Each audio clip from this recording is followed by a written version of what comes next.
Une séance que nous organisons à la suite de la qualification de dossier par la commission de recrutement.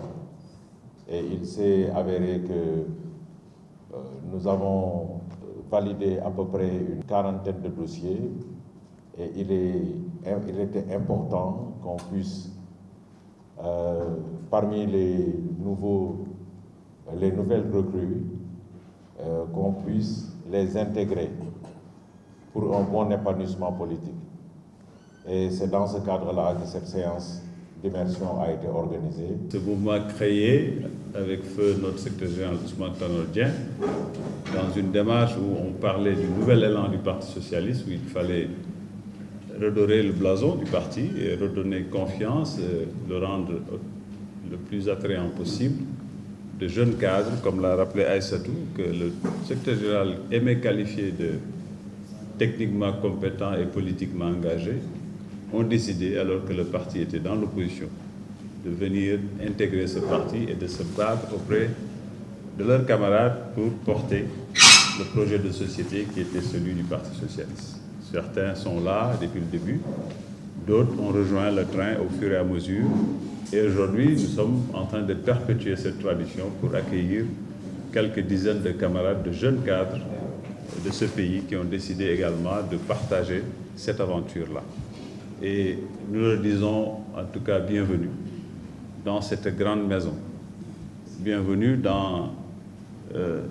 cette aventure qui est à l'origine de l'État qui est le nôtre, de la nation qui est la nôtre. Ce parti, nous aimions le rappeler, ne peut pas avoir certaines postures parce que ce parti a bâti cet État. Donc cela a engagé les membres de ce parti et parfois pouvait créer de l'incompréhension. Donc vous adhérez dans un très grand parti avec un projet de société toujours, je dirais à la mode, c'est peut-être un peu pas le bon terme, mais d'actualité parce que ce projet de société aujourd'hui se retrouve dans tout ce qui est en train d'être fait. Voilà pourquoi les socialistes qui maîtrisent ce projet de société ne sont pas mal à l'aise dans ce qui est en train d'être fait dans ce pays-là. Donc nous vous souhaitons la bienvenue et vous tendons la main également parce que vous êtes ce que le secrétaire général aimait appeler cette énergie extérieure nécessaire à toute organisation pour justement régulièrement se remettre en question, réfléchir sur elle et aller de l'avant. Ni nga xamee tey parce que ñoo bokk mbir mi tey depuis 16 ñu ngi ak yéen dañ doon tey déglu ak di dalal suñu cadre yu bees yi nga xam ne mat nañu presque juróom fukk muy cadre yoo xam ne seen profil yi ku nekk sa profil bi nga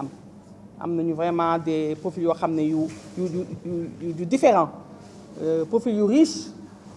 ñoo xam ne seen jàng macha allah xare nañ ci li ñuy def am nañu xam-xam am nañu man-man bi am nañu tamit li ñuy wax ne que jikko bi mooy jikko bu rafet bi ñi nga xam ne moom situation loolu moo ñu yëngal mooy jikko bu rafet mooy politique boo xam ne yow doo saaga doo xeex doo offensé ndax politique xalaat la xel ak xalaat la du ay doole du leneen kan loolu lañu jàng ñun ci dëkku Senghor ci politique gu Senghor politique Abdou Diouf politique Ousmane Tanor Dieng ba tey ci Aminata Mbengue Ndiaye li ñu jàngal mooy politique xel ak xalaat la boo amee looy wax nga wax ko teg ak tey boo amee looy def teg ak tey te bul jéggi sa morom te malheureusement li ñu gis fii léegi mooy politique gu saaga la politique gu xasante la vraiment kon cadre yi ñëw ni ñoom dañuy wan ne ñoom li tax ñëw Parti socialiste parce que dañu xam ne fii moom gisuñu fi loolu dañu gis ñoo xam ne dañu am comportement yu baax bëgg seen réew bëgg jëriñ seen réew mu nekk cadre yoo xam ne am na ay directeur am na fi ay directeur am na fi ay DG am na fi ay ingénieur on a même vu ndeysaan tout à l'heure benn anesthésiste bu jógee ci hôpital ñëw ngir fekkee mbir mi am loolu doy na waar on a vraiment des profils différenciés ñoo xam ne dañoo am engagement ndax li ñu bëgg mooy ñoom dañ ne li ñu gis ci Sénégal actuellement dafa leen xaw a jaaxal daal te xaw na leen tiital torop ñu ñëw engagé wu ci Parti socialiste pour ranimer encore cette fibre socialiste pour nekkaat ci jikko yu baax yi ak liggéey bu baax bi ndax ànd ak loo xam ne man su may politique du ma politique pour sama bopp pour sama poche damay politique ndax dama bëgg sama réew jëm kanam loolu moo tax tey ñu recevoir leen ëpp nañu juróom fukk ñu déglu leen